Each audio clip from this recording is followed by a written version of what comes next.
Hey guys, welcome to Stacking Chairs, the youth ministry podcast about all things youth ministry. So whether you serve in youth group or in camp or in any other way that connects with youth, this show is for you. Most importantly, it's about stacking chairs. That's close. I'm Kyle Gray, one of the hosts. I'm joined by my good friend and fellow host, Josh Paul Hamas. Listen, I had to jump in there at some point. Yeah. No, that was good. I definitely don't do it as smooth as you do. I can honestly say I was surprised. I did not know that was happening. I know. Well, that's because funny. in the beginning I was slightly distracted, and Josh goes, "You can't be on your phone when we're starting." And I said, "You know what? I'm going to jump in." But great. Josh, I appreciate the coaching that you've done in my life to bring me to this point. You always seem to bring it right back around very early on. I appreciate that. Well, that's because I also know how to drag things out for really, really long. Well, we don't want to drag out our introduction. We don't. No. Speaking of coaches, we are joined by my friend and your friend, Chad Harwell. Chad, welcome back to the show. It's good to be back. Hey, I feel like, back. There you go. Did you change something in my ear? I adjusted it, yeah. Okay, I was going to say, that sounded really weird for a second. Yeah, well, Kyle's Behind the scenes moment. Kyle's also sick right now, and I'm convinced it's my fault because last week I was sick. Yeah. So Chad is speaking for us this weekend at Pursuit Camp. Weekend 5, man. Yeah, you're almost done with Pursuit So Camp. normally this is where we take a break. Yeah, and the first year and we decided right? not to. Yeah, we decided we're going all through. And I realized adding a 6th weekend is not just adding one more weekend. No, Whew. It's long. And I'm actually going to come and help with weekend 6. So I'm really excited. Hey, let's go. That's awesome. So back to Chad. Chad is the regional coordinator, the newly appointed regional coordinator for the Piedmont region, correct? That's right. Okay, tell us about what is it to be a Piedmont. Piedmont. Piedmont is Virginia, North Carolina, South Carolina region, and so there's multiple regions within Word of Life, stateside, nationwide kind of ministries. Yep. And one of those is the Piedmont region. And so I have 2 guys in Virginia, myself, another guy in North Carolina, and then one in South Carolina. And so just leading that team, helping us all to connect with churches. And what do those guys do for our listeners that may or may not know about? Yeah, no, that's great. So, I mean, the biggest thing is just to be there for local churches. And so, like Word of Life, like we write curriculum, we write quiet time journals, scripture memory kind of packs that we do for students and kids. Parents can also get involved in that kind of stuff. But then what we do as coaches is we connect with local churches and to see what areas that they need help in. And so usually that usually falls in one of 3 areas. It's evangelism, discipleship, or leader training. And so that's kind of the in a nutshell speech, kind of the elevator speech, I guess you could say. Yeah. And so that's we're trying to figure out how to help a local church to reach more young people. Gotcha. Now, Josh, you and I have had interactions with youth ministries. I used to work for youth ministries. I'm wearing a youth ministry shirt today. Oh, did you do that on purpose? Yes. I'm wearing a shirt that has Bermuda on it, where my wife first found out about Word of Life in her Word of Life youth ministry. I thought that was a Nike swoop. It's not a swoop. It's actually somebody spilled milk across my shirt. But you and I worked at the time while COVID was going on. We helped take their lessons and do a thing called Remix. Yeah, that was a ton of fun. And it was a lot of fun helping just to impact churches. But your parents, their church uses the Word of Life curriculum. My parents have been Word of Life Olympian Club leaders for, it should be 28 and a half, 28, 29 years, somewhere in that range. Yeah, so before I was born, they've been Olympian Club leaders, and they've done that for, my entire life now. So that's awesome. I grew up with Word of Life doing like the curriculum and doing quiet time. I went to camp in 6th grade in New York and went to Reverb as a kid. Back then it was called the Super Bowl. Hey. Yeah, so we would go to Johnstown, and I remember I was blowing the vuvuzela at like 5 a.m, and someone turned around and smacked it into my gums because they were upset that I was doing it at 5 a.m. And rightly so, because at my age now, I think I would be inclined to the same Johnstown, reaction. Pennsylvania. Yeah, Johnstown. Okay, I'm going to ask you, when did you go to the Super Bowl there? I would have went probably 2009, 2010, somewhere in that range. Were you there? No. I may have been, but no. I would have been up through like probably 2011 or so, 2012. But by that point, we were in Texas. Actually, the very first Super Bowl / Reverb that I spoke for was in Johnstown, Pennsylvania. Okay. Yeah, it's pretty cool. Nice. I actually almost spoke for one earlier when I was there doing an internship. Yeah. And the speaker was getting caught up with snow, and the guy leading it looks at me and goes, "If he doesn't show up, you're preaching tonight." And I was like, "Oh."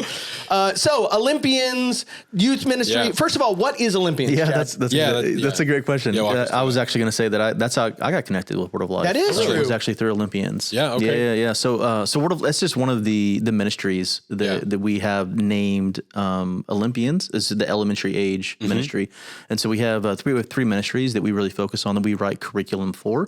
It's your Gopher Buddies, which is your kind of preschool age up to kindergarten, and then Olympians, elementary age, and then 51 is our middle school, high school ministry curriculum. And what does 51 mean? Yeah, 51 stands basically, if you think about how many years or how many weeks are in a year, there's 52 weeks, right? Yeah.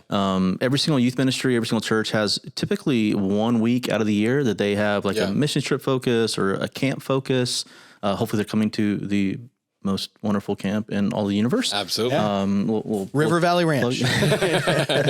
and so usually a church has something like that, maybe a D-Now event or some kind of event that they have that they focus, really focus on spiritual things.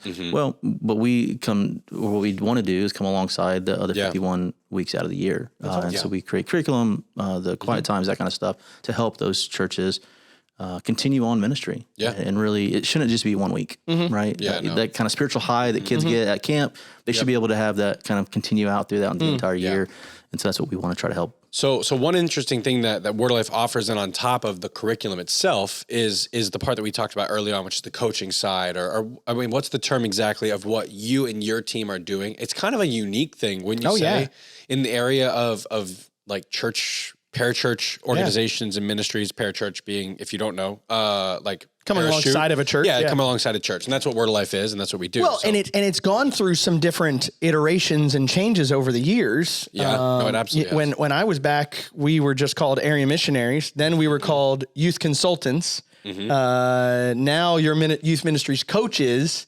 What's kind of the heartbeat for to see that process happen? And then we'll poke holes in it. Well, can we pause for a second? Because I think he has a very interesting story of how he got into. Yeah, let's hear that. And I think that kind of explains the process, if I can be so bold. Yeah, for sure. I mean, I was a youth pastor for 4 years.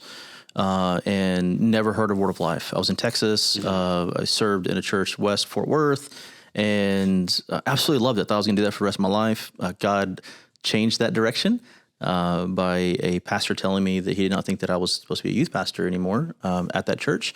And so we went down a kind of a hard road. My wife and I, newly married, trying to figure out what is God doing in our world. I now have a degree in youth ministry and Bible. I'm like, what am I going to use this for? Yeah. Except for being a youth pastor, right?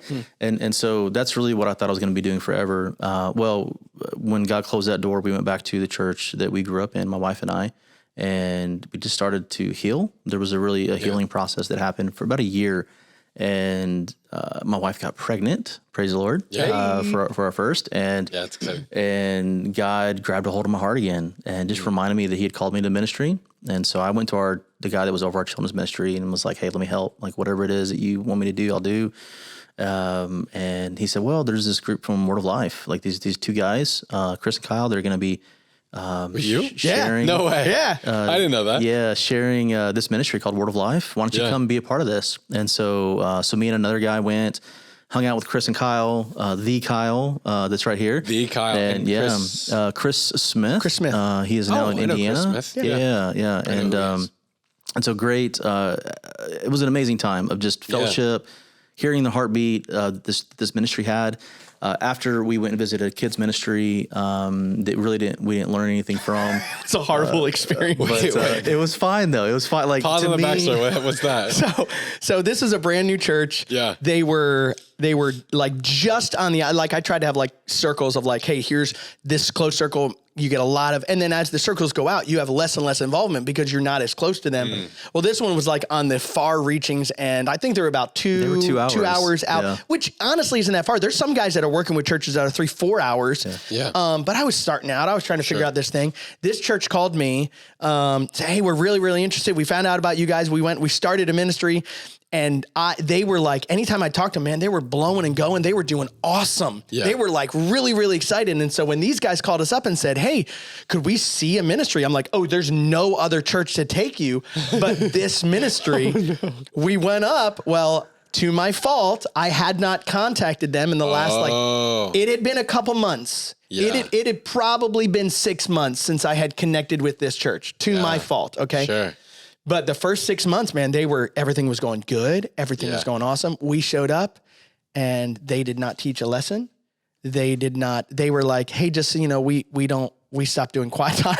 Like in that, I'm like the worst church I could have ever brought. Gosh. No, but it was still good. Like it was a time that we were able to connect with two missionaries, and I still like consider myself, like I call myself a missionary whenever I connect with the church, whenever I connect with leaders, even though we've kind of moved to this terminology of coach. I think everybody kind of has their own terminology they still use, because not everybody understands what that means even. And so we're a missionary first and foremost, trying to spread the gospel of Jesus Christ.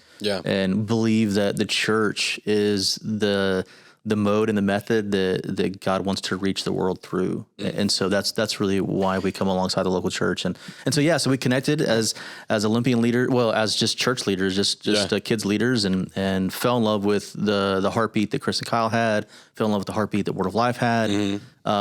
Texas was a place that they were trying to build. And so it seemed like everybody that was somebody within Word of Life spoke at an event, spoke at leader training. Like we had so many different names that came in, and every single one of the guys that came in, I spoke the same language as them, meaning that like discipleship, evangelism, the way that I felt like God was leading me to reach young people. Yeah. Those heartbeats kind of lined up. Oh my goodness. It was amazing. I actually, so after that, I told Chris and Kyle one time, if they would have came to me as a youth pastor, I would have said, I don't need you. But I was trying to do everything that Word of Life was trying to do, but was offering me basically a box saying there's this stuff. And so you use your time more wisely to connect with kids or to connect with students or parents or whatever. Whereas I was putting all my time and energy and focus in trying to create everything. But the discipleship tools and the evangelistic tools, and which have grown even since I came on staff. But really just that connection, discipleship that I had really for the first time in my life came from a Word of Life missionary. Gotcha. So yeah, we jumped in both feet, and it was awesome. Absolutely loved it. Yeah, that's cool. We all got to serve together in Texas. Got to see God do some incredible things, and then through just God leading, God brought them up to Chad and Ashley up to North Carolina, and you guys have been there 9 years. Almost 9 years now. Wow. Okay. Yeah, that's incredible. Yeah, Where in North Carolina you guys at? Winston-Salem. Winston-Salem. Okay. Yeah. Oh, I didn't realize you were in Winston-Salem. Yeah. Oh, we have friends in Winston-Salem. Oh, nice. Yeah. Very cool. We'll connect later. I don't want to drop their names if they don't want to be like, By the way, you're welcome on the podcast. It might be the same people. I don't know. No, because it's we have family in Charlotte, and then we have friends in Winston-Salem. Nice. And so that's funny. Small world. So cool. Chad, I know this because I worked with it, but the desire is to come alongside, and I like the phrase you said. Offer a box, but it's a box. It's a toolbox. Yep. And tools are only effective when you use them, and tools are most effective when you use them in the way that they were created to be used. For sure. I've pulled out screws with a hammer before, but it's not designed. Oh, it's not. I mean, you rip apart the wood, right? You rip it. It's really tough. I gotcha. You destroy the thing. You can also use a hammer to knock in screws. You can. Yeah, it's just possible. It's going to ruin the wood. It's going to ruin the project. Yeah. But when you get the right tools to be used in the right way, it goes really well. At the same time, I'm sure you've experienced this. There's kind of like this pushback of, why do I need this? I'm supposed to create it myself. Why do you think we've created this idea that youth pastors need to create everything themselves, pull everything off themselves, and if they get any help, they're not the guy?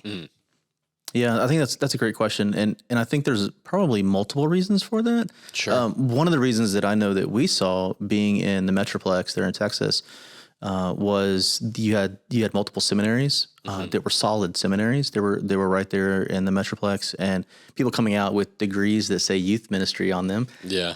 There was almost, this is what they were being taught. Like even within their seminaries, there's this idea of if you're not doing it, then why do you even have this diploma that you put on the wall?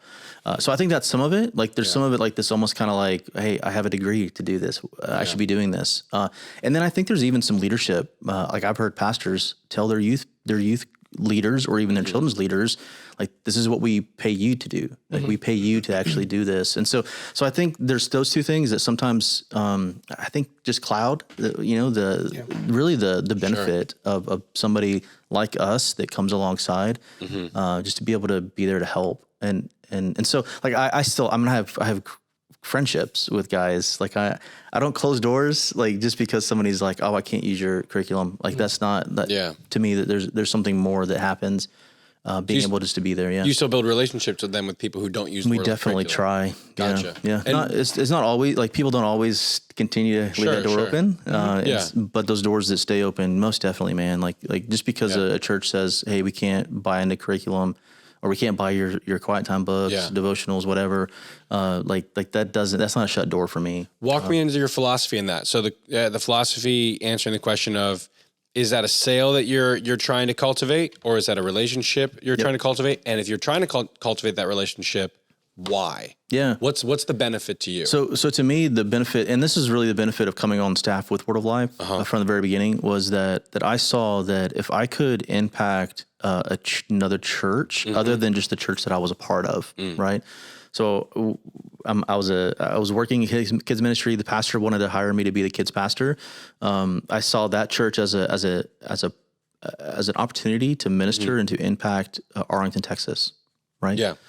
Because that's where the church is at. Yeah. Right. But now if I am able to connect with the church in Fort Worth and connect with the church in Crowley and connect with the church in Burleson and connect with the church in Plano, and anybody that's not in Texas, you don't know any of those names, you're like, what in the world are those? But those are just towns around me. Right. Yeah. If I'm able to connect in those different churches, like it broadened my ministry and my ministry reach. And so I continue to build those relationships. That's what it's for, is about building relationships and being available to do whatever it is that I can do to reach more young people. And so I have churches that I run an event called Fast Car in, which is like it's a Hot Wheel. You run a Hot Wheel down a track, you time them. Fast Car is a ton of fun. It's absolutely amazing. It's like Pinewood Derby, but easier. The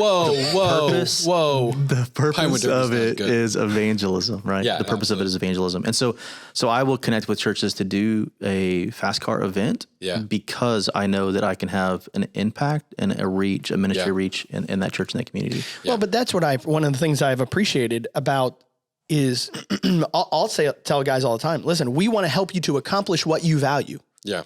In a way that actually adds value to your ministry. Sometimes you can accomplish what you value. You can check off the checkbox, but it didn't add anything to your church. And you look back and you go, well, we did an event because we wanted to do an event, but what did it do for us? It didn't do anything. Yeah. So it's not just doing the things that you value. It's making sure that it's adding value, but in such a way that you don't have to create it all yourself. No, for sure. The interesting thing, Josh, to me is, and Chad, I'd love for you to speak towards this because I know you've seen some guys that, this idea of you have to do it all yourself really creates an essence of loneliness within guys.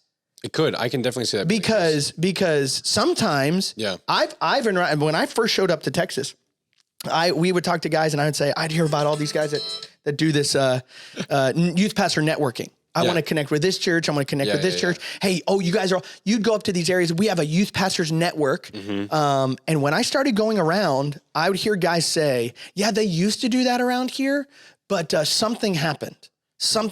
And as I dug a little bit, I found that they would do events and then a young person would go, well, wow, that youth group is seems like a fun youth group. And they would leave their church to go. And guys were worried that they were going to go to another youth group or do an experience with and go, that guy's funner than me. They're going to go over there. And it's like, why are we so worried about that? Now, I understand where that insecurity comes from. Sure.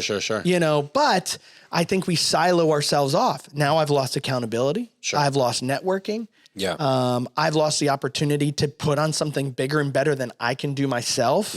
But how do you think you're able to come alongside and connect with, and not in such a way to replace that guy, but really to help that guy to enhance his ministry and to be able to maybe just be there and listen to them?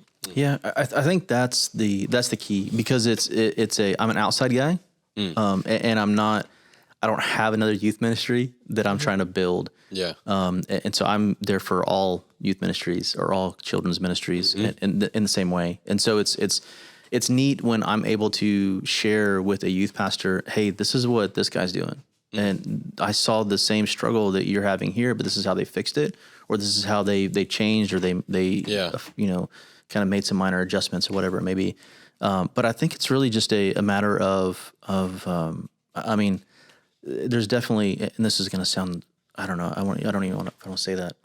It's a matter of spirit, like when we're connecting with a guy, because I know that I've walked into ministries before where I thought, I have the best tool there is. And if you don't take me up to use this tool, then you're a fool. And that is such a bad way to look at what we do. Yeah. Because it's not at all our heartbeat. No, our sure. heartbeat is to reach young people.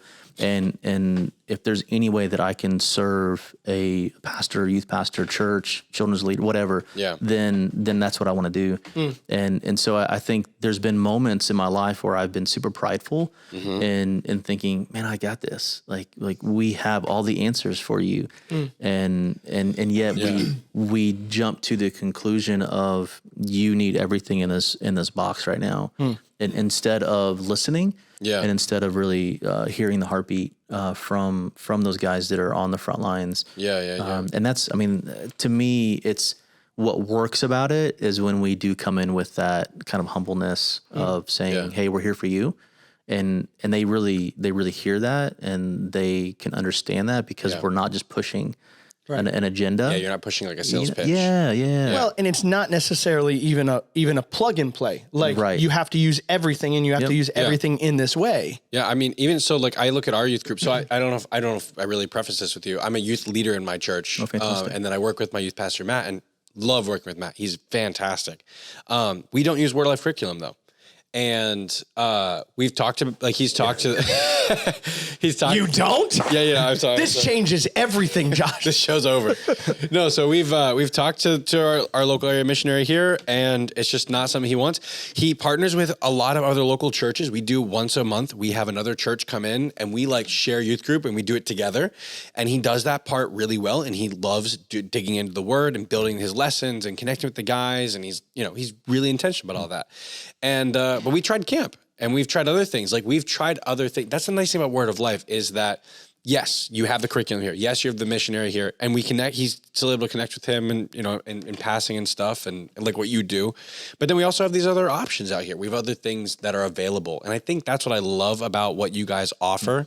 So I guess there's really no question in that. It's more of just a thought of like, hey, we do have guys out there who use even just one element of Word of Life, but we do have this breadth of tools. But it's not. I have yet to find the verse in the Bible that says, "Thou shalt use Word of Life curriculum and do Word of Life camp." I wish it was there. Yeah. I wish it was there. But it's not there. Yeah. And so when I understand, and I think when Chad understands, and even you understand, even what we're doing here, that we want this to be an encouragement. Understanding it's not going to impact everybody. No. It's not going to be for everybody. No, but we do believe it's a good tool for. But we want it. But we want it to be. We want it to be a good tool. Well, and I would say honestly, the life change. That I've been able to see guys be able to do. I think, like Chad said, like I remember I when I was down in Texas, connecting with a guy who was a Bible Institute student. Yeah. Okay. He was a Bible Institute student the year or 2 years after me. Yeah. And I remember showing up in Texas and I went and visited him and he goes, "I'm so glad you're here." And I said, "That's awesome. Like, this is fantastic." And he goes, "No." And he hands me, he was remaking his own Word of Life quiet time, spiral bound and everything. What does the writer say? How do I apply it to my life? And I remember looking at him going, "You do realize you could have been purchasing this the whole entire time." And he was like, "Wait, what? I don't need you to purchase this." And I said, "No, I mean, that's awesome. I'd love to connect with you and I'd love to be your friend." But there are people that are out there that are putting their and I remember over the years working with him, he was like, "Dude, I am now able to take this time that I was investing into this And now I'm able to invest it other places. Yeah, you're not splitting your focus in the same way. And so, if you're the guy that's like, dude, I really like writing my own lessons. Okay. Yeah. Okay. At the same time, and this has come up a couple different times, just because you have the ability to doesn't mean you need to do it. Yeah. You know, and sometimes I think we set up this standard of it should look this way, or it should be this, or I'm doing these things. Therefore, because I'm doing these things, this is what makes me successful. And I would say, no, the thing that makes you successful in youth ministry is watching God do the work of life change. Yeah, absolutely. The one thing that actually you are not responsible for at all. Yeah. And yet at the same time, you partner with. Yeah. You know, which has got to absolutely. be so tough. Yeah. Well, that actually brings me to I guess another question is like, your philosophy of what you do. How do you, because you raise support for your role. Yes. Like you see yourself as a missionary. Yep. Obviously you've built a philosophy around your ministry that cultivates that. And you found people who also believe in that ministry. Yeah. So that's always been interesting to me. I remember when my wife and I raised support for a portion of our salary. And I remember saying to Chris Stout, who was challenging me, is like, hey, you guys need to raise support for a portion of this. And I was like, I'd rather work a bunch of jobs, and like unpacking that, and like, we still have a portion raised that we raise support for our ministry. And I remember I had to come to terms with why do I see this as a ministry to be able to raise support for it? Because otherwise I thought I was just doing a sales pitch, and then therefore I'm lying.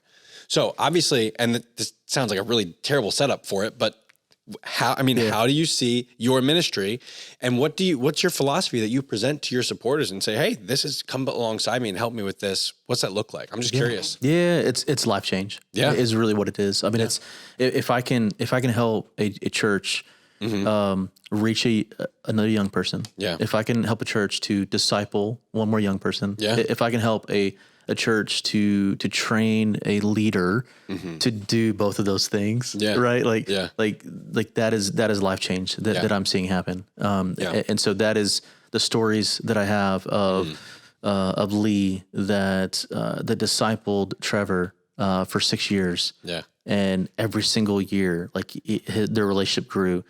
And so much so that like their families would do vacations together at one time. Oh, wow. You know, like stuff like that. So you're seeing that kind of stuff happen. You see the life change. And I think that's what people are, they see it and they hear you talk about it. Yeah. But then when it really manifests itself, kind of shows itself in the different ways that you're actually serving and ministering. Yeah. That's where I believe that people buy into what we're doing. And it's a gospel call to reach people with the gospel. And that's what the gospel is, right? Like it's to share what we have. Yeah. And so to be able to do that in a way to help churches to reach the communities that God's placed them in. Yeah. Like that is, to me, that's the link in the chain, I guess. Yeah. Maybe is the way that I could say it. Because not everybody can go to the next town over and have an impact. But like, that's what I'm doing. Like I'm trying to reach, all the different areas that are in central Western North Carolina. Yeah. And now even a greater vision of the Piedmont region, helping each of my guys do that same thing. Well, and that's what I wanted to ask the question, because I think it's easy to look at something and say, oh, you guys are just selling curriculum. Like, you know, what's the big deal? You're a salesman. But every time I've talked to someone who works with youth ministries and does a role like yours, or like, I mean, if you talk to John Collins, I mean, that man he has such like dripping passion for what he does. And by the way, John, we're still waiting for you to be on the podcast. Have we invited John? We'll have to ask him to jump in. That'd be fun. Hear his vision on youth ministries. That'd be awesome. Yeah. But like every time I talk to any of you guys who are in youth ministries, like Word of Life Youth Ministries, before it was LCM, if you guys don't know. So if we say LCM, that's why. Word of Life clubs. It's been a bunch of things. Local church ministries, youth ministries. Yeah. But that's one thing I've always and Chris Stout's guilty of this too, is your guys' passion for what you're doing and why you're doing it, and your philosophy is infectious. And that's hard to, you can't buy that. You know what I mean? You have to believe it. But here's what I love. Yeah. And so let's talk about the whole aspect of what I think makes them different than a Lifeway. Yeah. Than a Lifeway salesman. Although I don't think there's any Lifeway salesman. Yeah, I mean, yeah. No, the kind of different things. Here's what I love. Chad doesn't get any commission off of sales he does. Yeah, no. No missionary get sales. So I was able to walk into a church. Chad's able to walk into a church and sit down with a guy and go, what are your needs? Yeah. Listen, if you only got to do one thing in your youth ministry, if you only had to do one thing, honestly, there are some guys, and I know that there are some guys, I know there's some of you out there that would go, honestly, if I only had to do one thing, man, all I would want to do is study the word and preach the word. That's all I'd want to do. Yeah. Now, that's the guy I'd probably look at and go, I don't think youth ministry is your calling. Yeah. You know, I don't think it is, you know. There are other guys who would say, man, I want to, if I could, I would just preach the gospel. Again, I'm not saying that studying and preaching the word is not a part of youth ministry. No. Yeah. But there are some guys that say, listen, I got into youth ministry because I want to impact and affect young people for Christ. I want to see every student everywhere growing in their walk with Jesus Christ. Yeah. And then I'm able to sit down and go, hey, listen, can I be honest with you? Whether you buy this stuff or not is not going to change the fact that I want to help you grow in your personal walk with Christ. Yeah. And whether you buy this stuff or not is not going to change the fact I want to connect with you or help you develop. And the amount of times that guys would look at me and go, wait, so you don't get any commission off of this? Yeah. I say, no. So if I buy this or not, this isn't going to affect you wanting to be my friend. No. Yeah.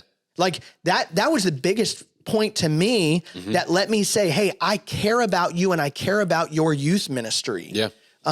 Which again, that's what removed from me the salesman aspect of it. Yeah, no, that's great. And I think that's why I just wanted to make sure, because I know that, I know you know that, I know you know that. But do they know that? And I'm pointing to you, whether you're listening to this or you're watching this because you watch this on YouTube. But no, and Chad, there are two. And I alluded to the one, but the heartbeat of youth ministries is seeing two things happen. Every student everywhere, what? Every student everywhere hearing the gospel from a friend, and every student everywhere growing in their walk with Christ, or having the opportunity to grow in their walk with Christ. Well, and that's what I love. Yeah. Like everything that's if you talk to a youth pastor and you say, what's the end goal of this kid? Yeah. To grow in their walk with Christ and to share Christ with their world. Yeah. And so again, I go, all right, well then let's look at what you're doing. Yeah. You know, and I'll be honest with you, I've spent time. I'm doing it right now as the interim youth pastor at the church I get to work with.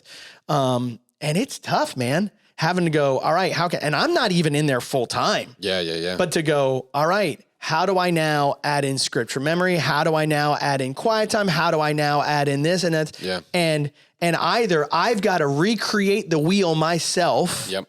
For the 120, 130 kids I'm working with in middle school ministry, or I can partner with something and go, this is so awesome. I don't have to recreate it myself. Yeah. And so it's a great benefit. It's a beautiful benefit. For sure. So beautiful. I might even ask it to homecoming. That's how pretty it is. Okay. I don't have any other questions that came to my mind. I just think it's important that we because I mean, we work with Word of Life. I don't think we've really talked about youth ministries in depth at like this before. And I thought, what better time to do it than when Chad's here? Absolutely. Give us the vision of that. And because I don't work for youth ministries, let me give it a quick plug. All right. And Chad, if I say anything wrong, please correct me. Number one, in 51, it's going to walk your students through. If you walk through it for 6 years, you're going to walk through every major portion of doctrinal beliefs. Mm-hmm. I don't think we are doing enough to help our students understand what do they believe, why do they believe it, where in the Word of God is it found, and what difference does it make in my life. Mm-hmm. Number two, it's going to help your kids grow in all aspects, not just in hearing the Word, but growing it themselves, memorizing it, putting into practice, and all of that is designed and put together to help your small group leaders. Mm-hmm. Because think about it this way, Josh. When do you know what Matt's preaching about? On Wednesday morning. Wednesday morning. Yeah. Because Matt does a fantastic job of equipping you guys on that thing. Yeah. Most people show up and that's when they find out. Well, he does series. Well, Matt also does series, so I usually know where we're going. But Wednesday morning, he gives me the questions for small group. But I love that. I love that. No. And some guys have caught that vision. Well, again, that's because Matt's putting in the time to write the small group questions and to think that far out. Yeah. Would you be surprised if that's not the norm of people in youth ministry? There's only two good curriculums out there, Matt Noble and we're But I love that quiet time. Yeah. We have quiet time for every age group. Yeah. And it all puts you on the same principle. So now it's not only just a youth ministries focus. It's the same scripture too. I think all the way down to Gopher Buddies. Isn't No, it? it is. It is now ages too? 4 to 6 year olds. It's always been that way. Yeah. It's always been that way? been that way. Oh, I thought absolutely. Gopher Buddies was outside It's of just 1 or 2 verses all the way up to. Yeah. But here's what I love. that. Now you've got a small group leader able to impact the kids in their small group. You know, I've sat in groups where it's like, hey, did you read? All right, what'd you read? Oh, okay, that's great. Hey, what'd you read? Oh, that's great. There's no unity and consistency on that thing. And that's what we want to see all the way down to ages 4 to 6 year olds, but also having that opportunity to impact the family. Yeah, no, I'm excited actually when my daughter is old enough to do Gopher Buddies. And so we can go through the same. She's not doing it now? Yeah, no, she's not even 2 yet. No, not yet. Wow. I know. We're slacking. Yeah, I know. That's awesome.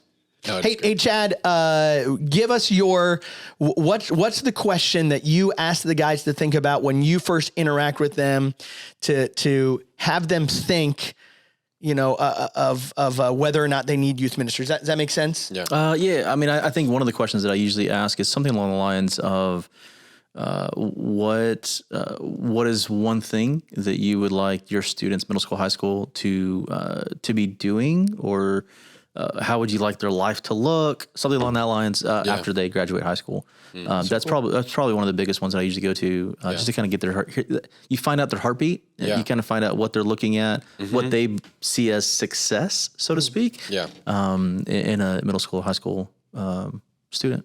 That's awesome. That's great. All right. So if you guys don't want to have to do it all yourself and put it all together or help to reevaluate your time, or just even have somebody to spend time with you, take you out for a cup of coffee, hear you. I mean, I honestly think some of the loneliest people in this world are the spouses of the people in ministry. Second loneliest people are the people that are in those ministry positions, because who does your pastor go to and go, dude, I'm struggling right now. Yeah. I'm frustrated. But Chad, you talk to those guys. You pray with those guys. Yeah. And you help connect them to other pastors and stuff in the area definitely. too. Yeah. And No, that's so, cool. you know, I encourage you, Chad, I should know this, but on the website, they can actually go to the website and find a missionary in their area. Yes. Correct? Yeah. How if you go can to they youth do that? Ministries, youthministries.wol.org.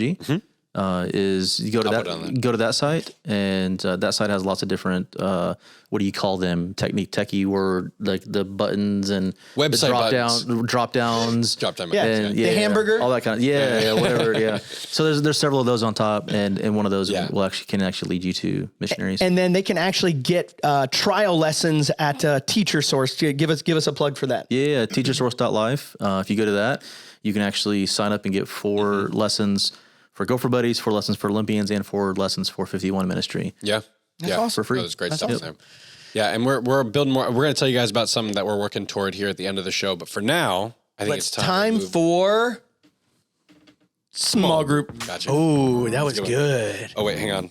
We're good. Awesome. Okay, we're good. Well, and I love the small group helps. Again, that flow from the lesson. Yeah. There's sometimes I go to different churches and they would reteach a new lesson in small groups. Oh yeah. I'm like, oh my goodness. Or the small group leader would reteach the lesson that just got taught. But you don't want to do that. No. Hey, speaking of small group leaders, a lot of small group leaders are college age kids. Sure. Or you kind of graduate high school, and what do, Josh? You go and work at McDonald's. Yeah. Well, and let me be honest with you, there's not a lot of, I think in many ways, the college and career ministry is the forgotten Yeah, we've talked ministry. about that in many episodes now. Just, how it's easy to get kind of left behind. And I love what we're getting to see with the Bible Institute. But Josh, we mentioned this a couple weeks ago. What did we mention? Wait, hang on. Wait, let me make sure I have. Oh, it's not on this. Oh, man. I was going to MIDI in like oh, well. That's okay. We'll go I back. have applause. Go ahead. Oh, okay. You say Hey, so Josh, we talked about this a couple weeks ago. Yeah. But we have got a plan. Tell me. We're going to do a college and career weekend at Pursuit Camp. Yeah. Oh, Wow. nice. It's the first time we've used sound bites. Now let me ask you. Well, no. Remember we used to all the time. Hey, go back. I hope you guys are watching some of those old episodes. They were. You can actually go back and watch the old episodes. You can. Anyways, we're gonna do a college and career weekend at Pursuit Camp. That's gonna be so much fun. It's gonna look different. My wife and I have talked about having someone babysit our daughter so we could come be a part of it. Like already. Well, because Are we too old? No. No. College and career. I'm in career. You are in career. I want to be a part of it. So I was talking about, I don't know if you know this because your father-in-law does it over in Dominican. Yeah. But a lot of Word of Life fields do a college and career weekend. Mm-hmm. Actually, for all of our $1 million donors that are out there clearly listening to the podcast, did you know that Germany does a thank you weekend for all of their staff that serve at summer camp? And bottom line, they have, I think, a weekend or 2 weekends that you can come back for free for you and have a retreat at the castle there, and they just love on them, and they're there, and it's awesome. And I was like, man, but I know there's a massive cost to that thing, but yeah, we want to do this college and career weekend, and so I've talked about it with Rich, I've talked about it with the team, and we made the decision. So listen, if you're out there and you know college age kids, or your church has a college and career ministry, and we had an email come in. We have some guys who are really excited. We're excited to see you guys here. So we're going to be trying to get that out there next year at Pursuit Camp. Yeah, be looking at it. It's going to be a ton of fun. That's going to be so much fun. Chad's going to be here. What is the age cut off? So I think the desire would be anybody who's graduated high school all the way up to, I want to go up to 30. I'm not 30. I'm not 30. I want to go to 30. Okay. Now, and here's what we talked about. What do you do if you're married? And I was like, well, we've got hotel rooms here on property. Or you just stay in separate cabins. You would want to stay in separate cabins. You know what? I talked to my wife about it. We think it would be fun to go and spend the night apart and get to know other people and do that, like a men's retreat. And like I went to a men's retreat and my wife and I stayed in separate places because she stayed at home and I went. I think it would be every time you stay away from your house, you're staying in separate rooms. Yes, you do. I think it would be a huge fun thing. But that's where I think number one, if you want to decide to do that, you can, or you can stay at the hotel and then still come down and we can put you in a team. So I can just be separated from everybody else and not have as good of a time, Kyle. Nice Josh, try. Okay. You can't. Second of all, I think we need to do some excursions, in the afternoon. Go down to Tampa and do an electric scooter through Tampa. That'd be fun. Or take the trail bikes instead of doing them here. Do Busch Gardens maybe. Go down and something. But I think it's going to need to look different. I'll stay in separate cabins. So here's what we're saying. I want your ideas. So if you're listening, send us ideas. What do you think the college and career weekend should look like?